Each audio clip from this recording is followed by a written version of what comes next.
אז למה אנחנו לא אוכלים בתשעה באב בשר ובעזרת השם עמיתים לאכול בשר? כתוב כל המתאבל על ירושלים זוכה ורואה בשמחתה. וכתוב בגמרא, כל אדם שמתקן דעתו כאילו נבנה בית המקדש בימיו. ועל מה אנחנו בוכים בתשעה באב?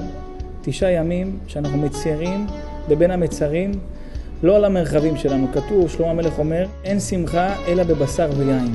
ולכן אדם צריך לדעת לגלות שבשמחה אנחנו ממעטים.